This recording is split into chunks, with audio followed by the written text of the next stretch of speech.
semua. Udah pada join belum ya?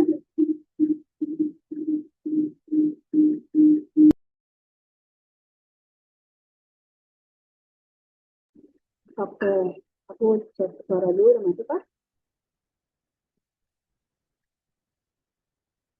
Oke, langsung aja kita mulai ya teman-teman semua. Assalamualaikum warahmatullahi wabarakatuh. Selamat malam dan salam sejahtera untuk kita semua. Semoga kita semua senantiasa diberikan kesehatan dan semangat untuk mengikuti webinar malam ini. Malam ini kita akan ngobrol sesuatu yang bisa bikin hari kalian benar-benar tutup. Yang lagi rebahan, yang lagi depan laptop, ayo rapat karena event malam ini sayang banget kalau kalian lewatin ini. Nah, sebelum kita mulai, mohon bantuannya untuk bagi para peserta yang akan mendengar terlebih dahulu dan jangan lupa menggunakan virtual background yang sudah kami berikan di grup ya. Oke, sambil nunggu teman-teman untuk on cam dan menggunakan virtual background, izinkan saya memperkenalkan diri. Halo, aku Anita Zarama, yang malam ini bertugas sebagai Master of Ceremony yang akan menjadi jalan acara hingga selesai. Pertama-tama, saya ingin mengucapkan terima kasih banyak pada seluruh peserta yang sudah bergabung dalam webinar sharing knowledge dengan tema Future Your Career with ICT Project Management, eksplorasi ICT PM, dan rangkaian sertifikasi yang membangun daya saing Anda di era digital. Pada agenda hari ini, kita akan membahas peran penting seorang ICT Project Manager dalam proyek sertifikasi. Yang kedua, ada pentingnya sertifikasi resmi untuk menunjang perkembangan karir. Selanjutnya ada roadmap sertifikasi profesional melalui skema BNSP yang akan diakui secara nasional. Dan terakhir nih, ada tips praktis dari pengalaman langsung oleh narasumber. Nah, kebetulan narasumber kita ini ada dari yang berpengalaman langsung mengikuti sertifikasi di ICT Project Management. Kalau ikut panggil narasumber pertama kita, beliau ini bukan hanya ICT Project Management ya, tapi juga punya beberapa pengalaman yang bakal bikin kalian bilang, oh ternyata gitu ya. Oke, yang pertama ada dari Kak Rizal Jurisati sebagai ICT Project Management Enthusiast. Beliau yang akan membagikan insight mengenai peran ICT Project Management dan bagaimana membangun kompetisi melalui pengalaman. Yang kedua ada Bagus Karyadi sebagai BNSP Certification Enthusiast. Dia akan membahas jalur sertifikasi BNSP serta tips mempersiapkan diri menghadapi proses sertifikasi. Baik, tanpa berlama-lama lagi, mari kita mulai sesi pertama bersama Pak Farizal Wirisasi, selaku ICT Project Management Enthusiast. Kepada Kak Farizal, waktu dapat selesai.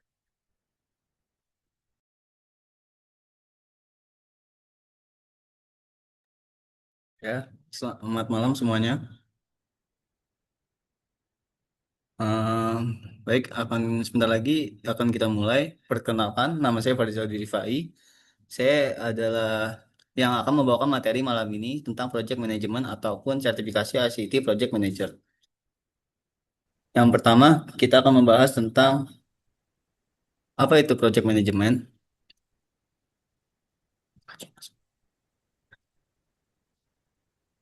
Nah, kalau kita lihat definisinya, Project Management itu adalah penerapan pengetahuan, keterampilan, tools, dan teknik untuk memenuhi kebutuhan proyek. Nah, artinya proyek tidak dijalankan secara asal, tetapi dengan pendekatan yang terstruktur. Nah, proyek itu selalu punya tiga ciri utama. Ada tujuan jelas, ada batas waktu mulai dan selesai, serta ada keterbatasan sumber daya. Ini yang membedakan proyek dengan aktivitas rutin sehari-hari.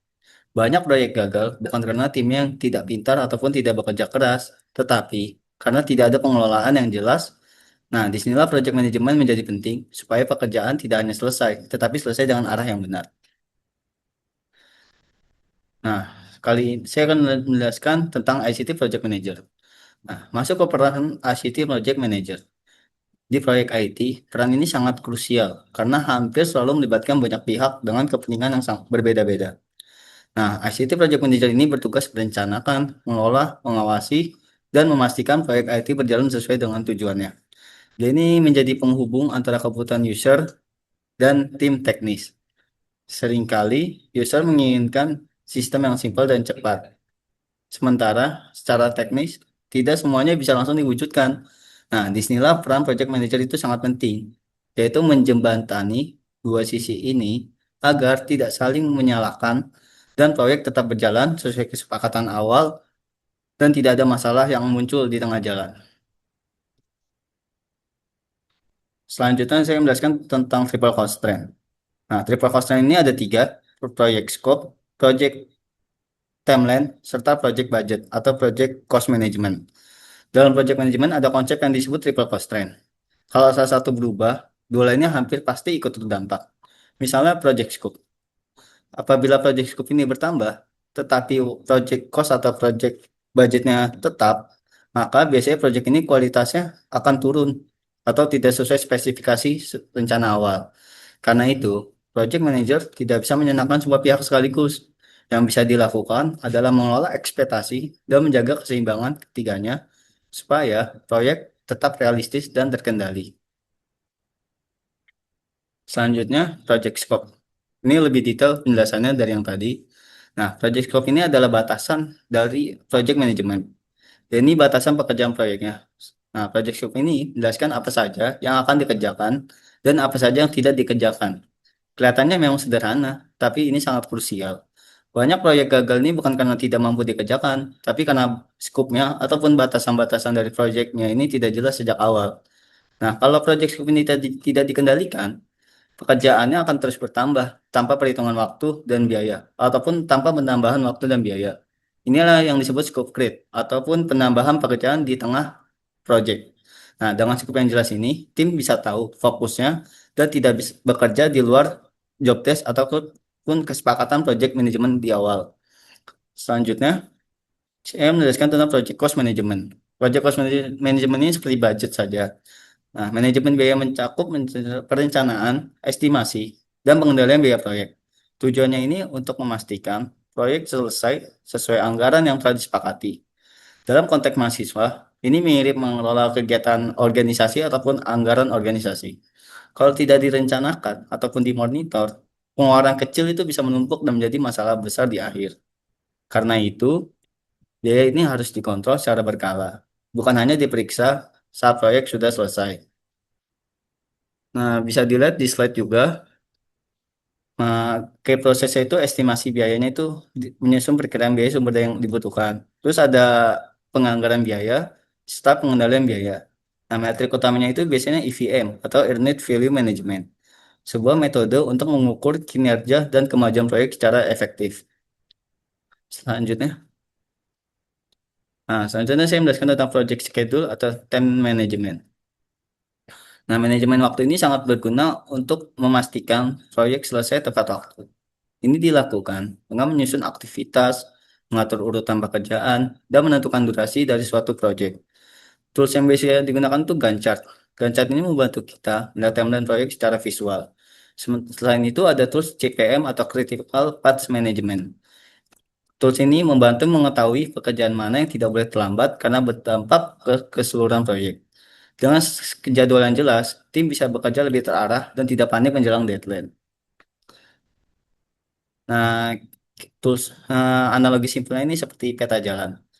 Jadi ada rutenya dan ada perkiraan waktunya untuk mencapai tujuan agar para tim project kita itu tidak bingung. Awalnya kita mengerjakan apa, namun tiba-tiba mengerjakan apa tidak sesuai dengan gancak atau peta jalannya.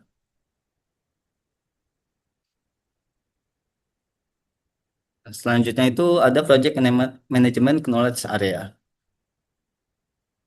Nah, ini ada 10 project management knowledge area. Yang pertama itu ada project integration management. Selanjutnya ada project scope management, project schedule management, project cost management, project quality management, project resource management, project communication management, project risk management, project procurement management, project stakeholder management. Nah, knowledge area ini menjelaskan kompetensi utama yang harus dimiliki seorang project manager, mulai dari integration, scope, schedule, cost, quality, resource, communication, risk, procurement, hingga stakeholder management. Semua area ini harus saling terhubung. Nah, project manager ini tidak boleh milih hanya fokus pada satu area saja. Kunci keberhasilan ini pada integrasi semua 10 knowledge areanya. Bagaimana semua area ini bisa berjalan selaras dan saling mendukung. Nah, selanjutnya ada soft skill dan hard skill serta tools yang biasa digunakan oleh project manager. Nah, project manager ini biasanya membutuhkan kombinasi hard skill, soft skill, dan tools. Hard skill ini berkaitan dengan metode dan teknis. Soft skill ini berkaitan dengan komunikasi, kepemimpinan, dan manajemen konflik. Tools itu biasanya yang digunakan tuh Trello, Jira, ataupun Microsoft Project. Yang paling menentukan keberhasilan project itu namun tetap kemampuan orang yang mengelolanya ataupun project manajernya. Nah, setelah memahami konsep dasarnya, sekarang kita akan masuk ke studi kasus agar teman-teman bisa melihat bagaimana project management diterapkan ke nyata.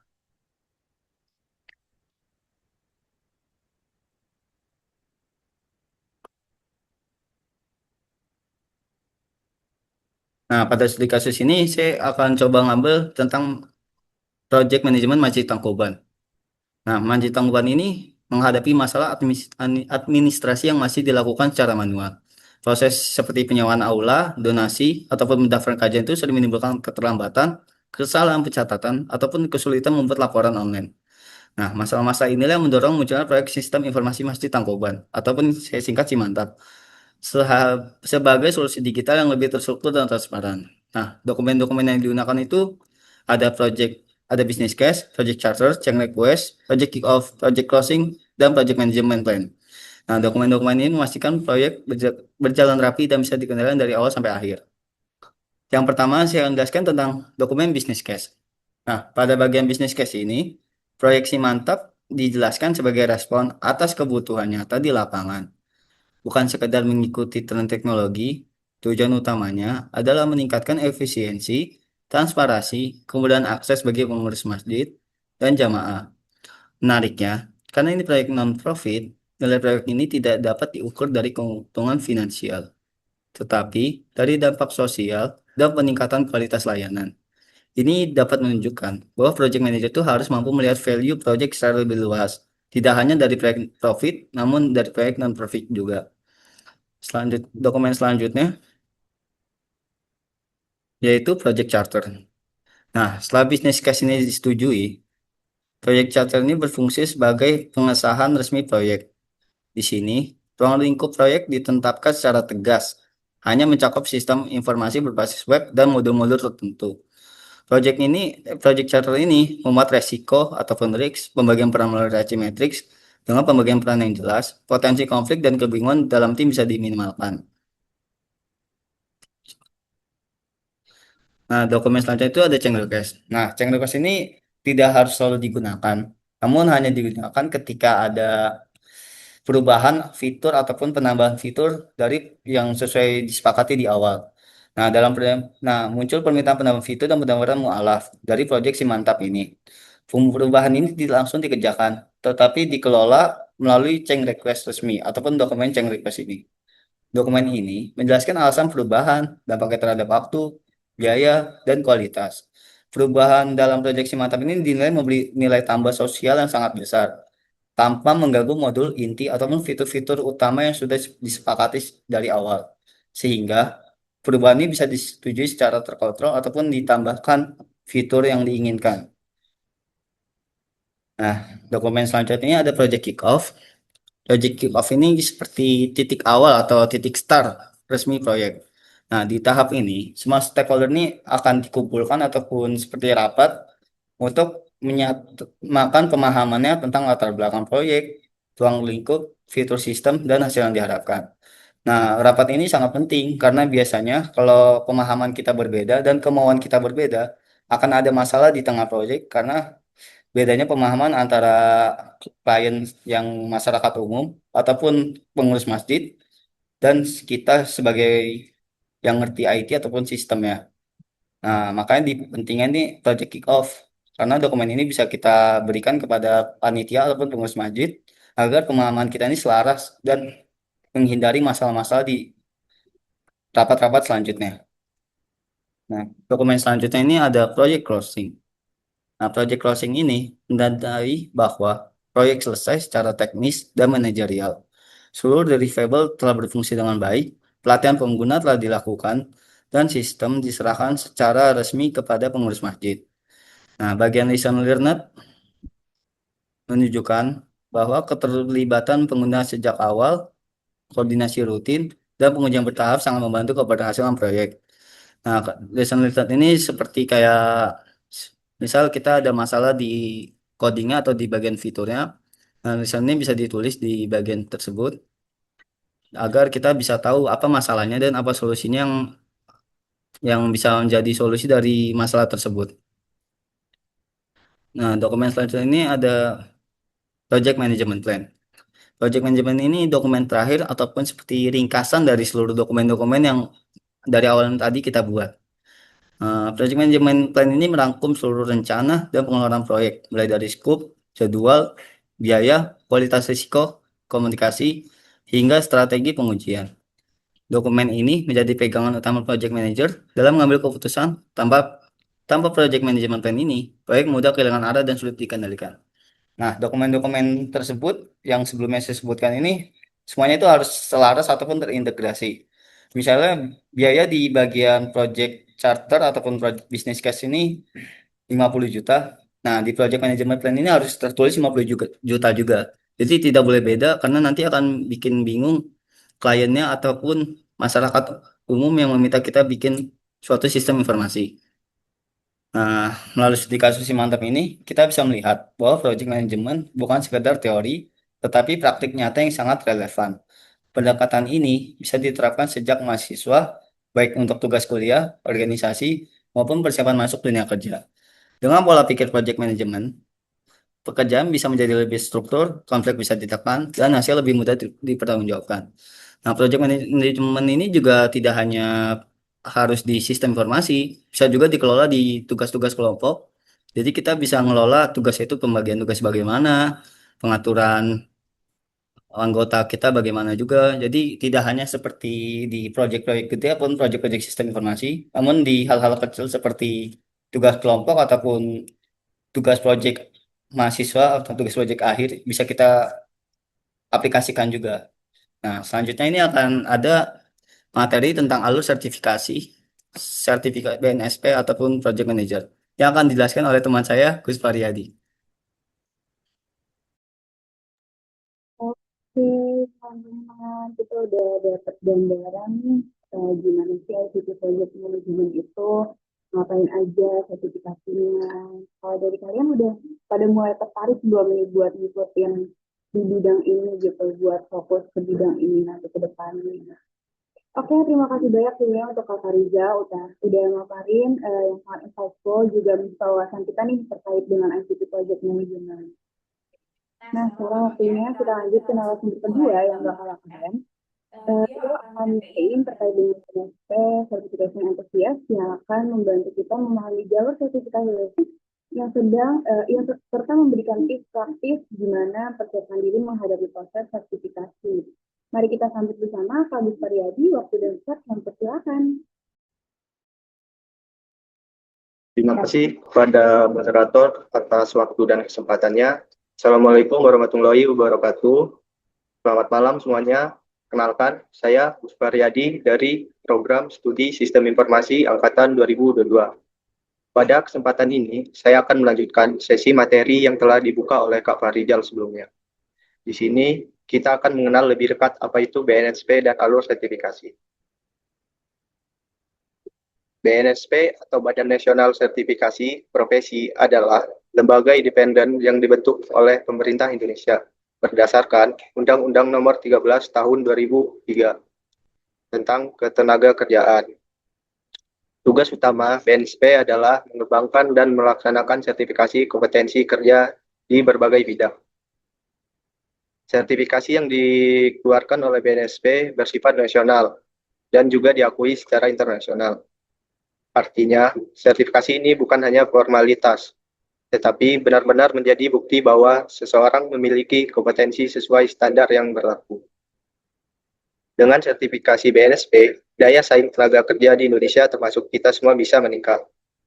Sertifikasi BNSP sendiri diterbitkan oleh Lembaga Sertifikasi Profesi atau LSP yang sudah berlisensi BNSP.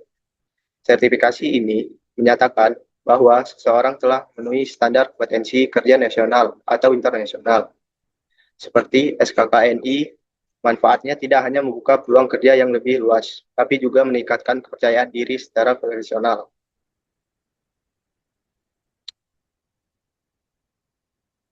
Alur sertifikasi ICT Project Manager. Sertifikasi ICT Project Manager secara umum, prosesnya dimulai dari pendaftaran, lalu pembayaran sesuai skema yang dipilih. Setelah itu, peserta mengikuti pelatihan untuk memperdalam materi dan tahap berakhir adalah sertifikasi atau uji kompetensi. Alur ini penting dipahami supaya teman-teman bisa menyiapkan diri dari awal, baik secara administrasi maupun mental. Tips lulus sertifikasi. Agar proses sertifikasi berjalan lancar, ada beberapa hal yang perlu diperhatikan sejak awal. Pada tahap pendaftaran, pastikan teman-teman mendaftar melalui portal resmi dan melengkapi semua dokumen pendukung seperti CV dan pengalaman kerja. Saat pelatihan, manfaatkan waktu sebaik mungkin. Ikuti kelas dengan aktif, pahami materi-materi sesuai kurikulum, dan jangan ragu bertanya ke instruktur. Pelatihan ini sangat menentukan kesiapan kita saat menghadapi ujian.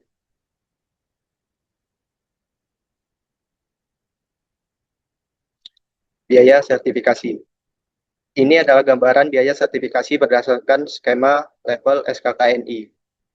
Level SKKNI sendiri menunjukkan jenjang kompetensi yang diakui secara nasional. Biaya ini bisa dilihat sebagai investasi karir, karena sertifikasi dapat meningkatkan kredibilitas dan peluang kerja di bidang ICT Project Manager. Di sini kita ambil saja contohnya ICT Project Manager. Ini level SKKNI-nya 7 dan biayanya 1.600.000.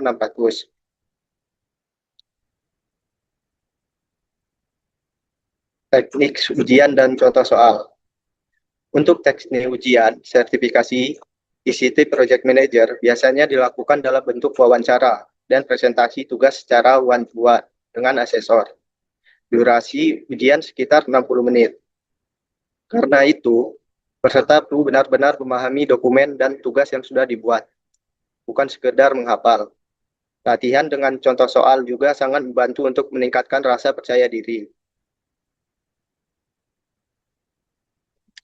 Tips lulus ujian berdasarkan pengalaman nyata. Berdasarkan pengalaman saya sebelumnya, ada 3 kunci utama agar bisa lulus ujian. Pertama, pahami materi saat pelatihan, jangan menunda aja. Kedua, kerjakan studi kasus dengan serius, karena ini sering menjadi bahan utama saat wawancara. Ketiga, kelola waktu belajar secara konsisten, agar persiapan lebih matang dan tidak terburu-buru.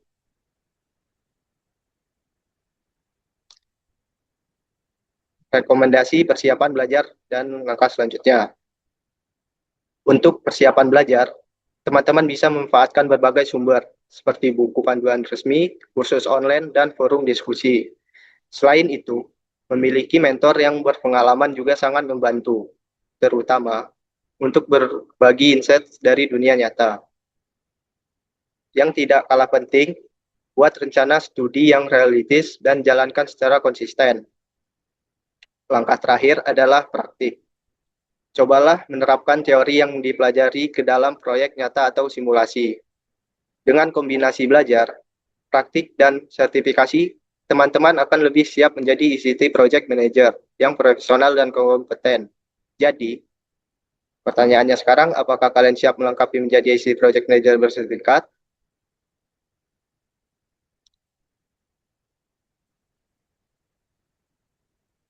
Sebagai penutup, kita simpulkan bahwa sertifikasi ICT Project Manager bukan hanya tentang mendapatkan sertifikat, tetapi tentang membuktikan kompetensi dan kesiapan kita dalam mengelola proyek teknologi secara profesional. Dengan memahami peran ICT Project Manager, alur sertifikasi, serta tips menghadapi ujian, diharapkan teman-teman memiliki gambaran yang lebih jelas untuk melangkah ke tahap berikutnya. Sertifikasi BNSP menjadi salah satu langkah strategis untuk meningkatkan daya saing, kredibilitas, dan kepercayaan diri di dunia kerja yang semakin kompetitif. Semoga materi yang telah disampaikan hari ini dapat memberikan manfaat dan menjadi bekal bagi teman-teman dalam mengembangkan karir di bidang teknologi informasi. Terima kasih atas perhatian dan partisipasi teman-teman semua. Mohon maaf apabila selama penyampaian materi terdapat kekurangannya. Semoga kita semua siap melangkah menjadi profesi ICT Project Manager yang kompeten dan bersertifikat. Selamat melanjutkan aktivitas dan sampai jumpa kesempatan berikutnya. Terima kasih banyak atas penjelasannya nih terkait aplikasi yang bermanfaat banget buat jalur sertifikasinya, terutama bagi para peserta yang ingin menjalani jalur sertifikasi di ICT Project Management. Oke, untuk kedua para narasumber, kami berterima kasih atas pemaparan yang sangat jelas dan bermanfaat. Setelah mendapatkan insight yang begitu kaya, kini saatnya kita masuk ke sesi tanya jawab.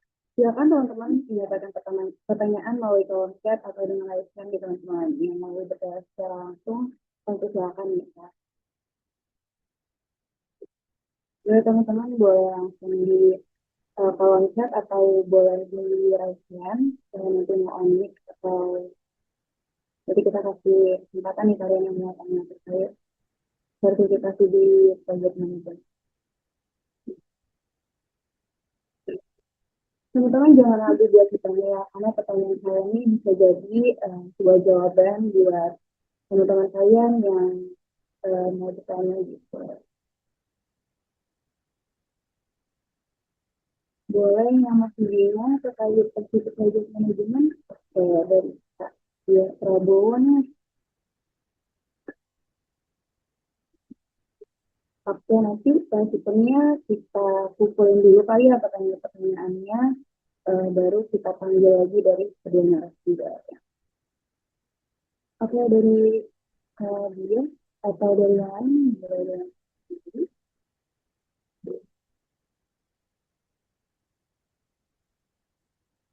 Oh, dari pertanyaan tadi aku udah mulai berbobot ya, udah nanya yang terkait dengan soft skill dalam memimpin tim tuh kayak gimana gitu di bidang project management. Boleh teman-teman yang mau bertanya terkait jalur sertifikasi atau bidang ICT project management itu misalnya berkaitan sama mata kuliah apa sih di yang kita pelajari sama ini. Jadi dari kita sharing tuh dari mana tuh kita ada kayak sharing terkait project management itu berkaitan dengan salah satu matkul nih, kita udah nyebutin juga. Jadi dari kalian mau mendalam lagi dari matkul tersebut, boleh nih ditanya di sini karena tadi kakaknya juga udah sharing apa aja yang kakaknya kerjain selama sertifikasi. Atau dari biaya mungkin sekiranya ada kenaikan atau mungkin akan setara dengan yang tahun ini.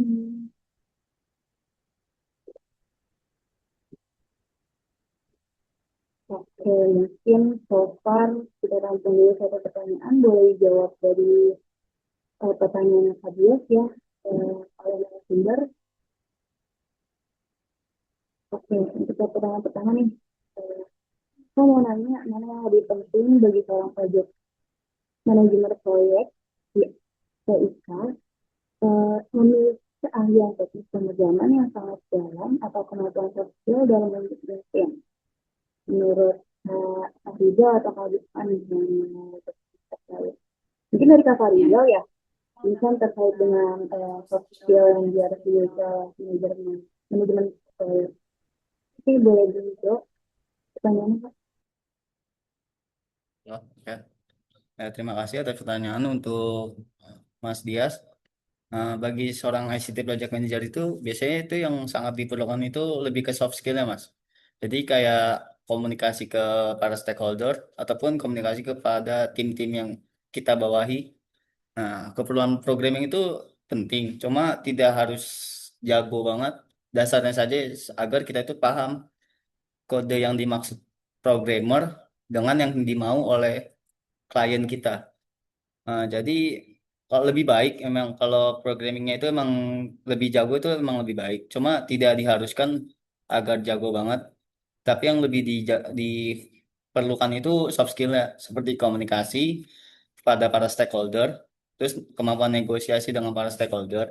Karena biasanya itu stakeholder itu biasanya maunya itu lebih ribet gitu lah dibandingkan yang bisa kita buat. Jadi diperlukan negosiasi kepada para stakeholder ataupun kepada para klien, terus komunikasi kepada para klien juga serta komunikasi untuk tim-tim kita agar paham apa yang dimau oleh klien dan kita bisa menyampaikannya kepada para tim kita. Mungkin jawaban saya seperti itu. Bagaimana Mas Oke, Dias? gimana dari Mas Yos Prabowo? Apakah sudah terjawab pertanyaannya? Ya, kita anggap sudah clear kali ya. Kalau misalnya, oke, makasih Kak sangat membantu jawaban. Oke, sudah menjawab ya. Terima kasih ya Kak Fariza sudah menjawab pertanyaannya. Mungkin dari pertanyaan langsung dijawab aja boleh kali ya Kak Fariza dan Kak Buspa untuk kalau pertanyaan yang terkait. Oke, untuk pertanyaan yang kedua nih, dari Dr. Ahmad Rahman SPM, wah, bisa join ya ternyata. Eh, Maksud pertanyaannya, yang meningkatkan penggunaan AI dalam perusahaan estimasi dan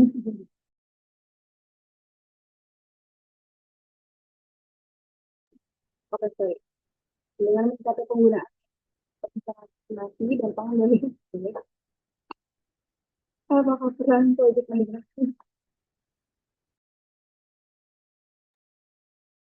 mengalami de-skilling atau reskilling dan bagaimana implikas dia terhadap rangka kompetensi project manager di masa depan. Mas Hijau dan Bisa boleh tahu juga. Ya, terima kasih Bapak Ahmad atas pertanyaannya. Saya akan mencoba menjawab. Dengan makin meluasnya pemakaian AI untuk perencanaan, estimasi, dan pengendalian proyek, peran project manager IT lebih cenderung mengalami rescaling ataupun descaling tugas. Tugas-tugas rutinitas akan diotomatisasi, sementara kebutuhan akan kemampuan membuat keputusan strategis itu tetap di ICT project manajemennya. Nah, dia akan membuat keputusan strategis, memahami output AI-nya dan implikasinya, serta kerangka kompetensi manajemen proyek yang harus terus diperbarui. Dan fokus pada keterampilan teknis operasional ke kombinasi kemampuan analitik AI, tata kelola dan kepatuhan, serta kemampuan interpersonal dan pembelajaran yang berkelanjutan. Mungkin itu jawaban dari saya, Pak Ahmad. Terima kasih. Oke, baik. Terima kasih untuk jawabannya, Mas Farizal. Kita lanjut ke pertanyaan selanjutnya nih, dari Kak Egar Fikrianto. Kak, sekarang kan zaman AI masih canggih. Tugas-tugas PM, project management, kayak bikin timeline, report, dan lain-lain kan udah bisa dibantu AI. Menurut Kakak, siapa sih yang gak bakalan bisa dibantuin AI dari seorang project manager yang harus kita asah mulai dari sekarang? Mungkin dari Kak Fariza lagi, kayaknya pertanyaan ini menuju ke sana. Boleh dijawab? Baik, terima kasih pertanyaannya Mas Enggar. Tadi pertanyaan kan untuk zaman AI itu kan makin canggih ya. Tugas-tugas PM kayak bikin timeline, report, dan lain kan udah bisa dibantu AI. Nah, skillnya apa sih yang nggak keganti sama AI? Nah, di era AI itu memang yang makin canggih, peran project manager itu tidak bisa tergantikan sih pada aspek-aspek yang bersifat manusiawi. Nah, meskipun AI dapat membantu tugas teknis seperti penyusunan timeline ataupun risk laporan, kemampuan kepemimpinan, communication, ataupun negosiasi itu tidak bisa dipakai oleh AI ataupun menggunakan AI. Karena biasanya negosiasi itu agak susah kalau menggunakan AI itu. Nah, soalnya biasanya itu situasinya itu tidak umum lah, tergantung proyek yang kita kerjakan ataupun kemauan klien yang kita lakukan. Nah, tanggung jawab atas keputusan proyek juga tidak dapat digantikan oleh AI. Oleh karena itu, kepemimpinan dan soft skill strategis inilah yang perlu tentu diasah untuk menghadapi masa depan project manager ataupun manajemen proyek yang kita lakukan. Terima kasih. Itu jawaban dari saya. Mungkin ada kurang ataupun sudah cukup. Terima kasih banyak. Lagi untuk Kak Fariza dulu untuk jawabannya. Apakah dari Kak Egar sudah terjawab pertanyaannya? Sudah cukup, Kak. Terima kasih banyak. Oke, sudah dikonsen cukup ya. Oke, mungkin ini bakalan jadi pertanyaan terakhir dari sesi sekarang. Nanti kalau misalnya kalian mau tanya-tanya lagi, boleh dikontak langsung aja kakaknya ya. Oke, dari pertanyaan terakhir, kalau Kak bisa diceritain satu keputusan informasi misalnya tidak berjalan sesuai rencana, apa keputusan tersulit yang Kakak ambil sebagai ICT project contoh hal kecil. Oke, mungkin dari Kak Fariza lagi nih, pertanyaan terkait project manajemen, boleh dijawab Kak Fariza? Ya, terima kasih. Pertanyaannya cukup bagus. Jadi, misal ada satu proyek sistem informasi yang tidak berjalan sesuai rencana, keputusan tersulitnya apa ya? Eh, dalam satu proyek sistem informasi itu biasanya memang ada beberapa masalahnya, seperti timeline meleset. Nah, karena satu model inti ataupun ada penambahan-tambahan fitur yang di luar kesepakatan awal. Ya, biasanya itu kita coba negosiasi dulu terhadap kliennya. Fitur ini memang benar-benar dibutuhkan atau tidak. Kalau tidak dibutuhkan, mungkin bisa dilakukan di project management selanjutnya ataupun update website selanjutnya. Kalau memang benar-benar fitur ini sangat dibutuhkan, mungkin kita bisa nego seperti biaya ataupun timeline-nya. Nah, misal klien ini kekeh tetap apa timeline-nya tetap, namun fiturnya nambah dan budgetnya itu tidak mau nambah juga. Nah, mungkin kita bisa merelakan satu fitur yang mungkin tidak terlalu dibutuhkan ataupun kita bisa komunikasikan kepada tim kita itu harus mengurangi kualitas dari fitur-fitur yang dibuat agar semua fitur yang dimau klien itu bisa dilaksanakan ataupun dibuat. Mungkin segitu saja yang dapat saya jawab. Terima kasih banyak atas jawabannya Kak Fariza. Dari Aina Radiansa, apakah sudah terjawab jawabannya? Pertanyaannya cukup banget Kak, thanks for sharing. Oke, terima kasih banyak untuk Kak Fariza. Oke, teman-teman, mungkin kita sudah ada di ujung acara nih. Alhamdulillah kita ucapkan terima kasih banyak sebesar-besarnya kepada kedua narasumber dan seluruh peserta yang telah mengikuti webinar ini dengan semangat dan antusias yang luar biasa.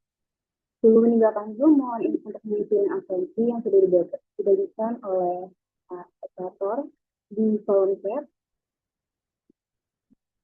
Untuk absensi mungkin kita bakalan buka sampai jam 10 malam ini ya teman-teman. Jangan lupa untuk teman-teman membuka akses absen karena kita bakalan masuk ke sesi dokumentasi nih teman-teman.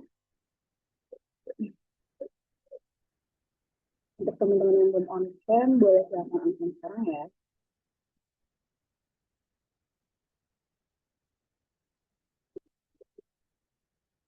Atau ya teman-teman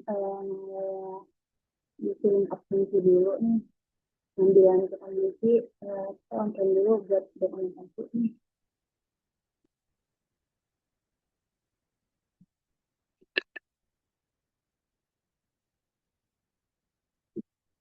Kita tunggu sampai 70 kali ya satu komponen.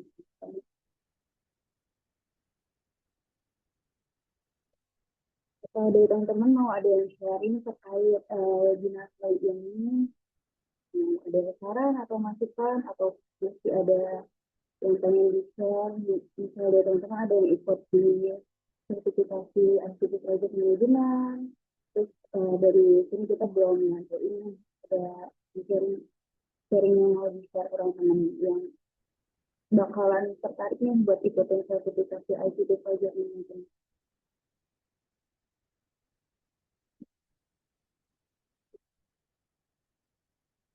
Ya teman-teman kita tunggu 1 menit lagi ya untuk menentukan. Mungkin teman-teman boleh dipakai share background-nya dari yang sudah kita share di grup.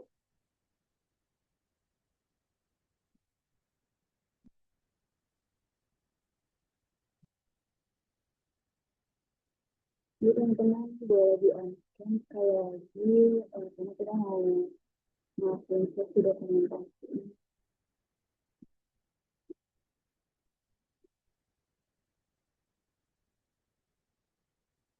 Kalau di sini kalian ada yang mulai tertarik nggak sih sama sertifikasi di bidang ICT Project Management? Mungkin tadi dari Farida atau dari Kak Bisa ada nih terkait materi atau topik yang kalian tuh sebenarnya pengen banget tanya lagi nih atau dalamin lagi kalau itu tuh kayak gimana. Oke, misal udah di video ya teman-teman, boleh operator untuk siapkan diri, kita bakalan ngelakuin dokumen. Oke, mungkin boleh dimulai dari slide pertama. 1, 2.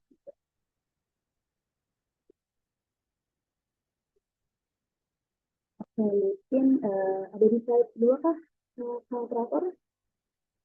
Oke, kita langsung ke slide 2. 1, 2, 3.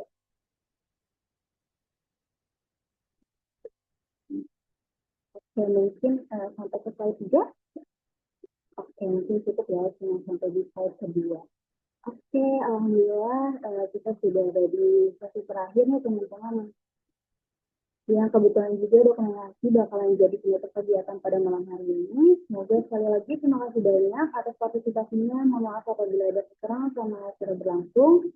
Saya Nita Yuza Roma, selaku MC, pamit undur diri. Wassalamualaikum warahmatullahi wabarakatuh.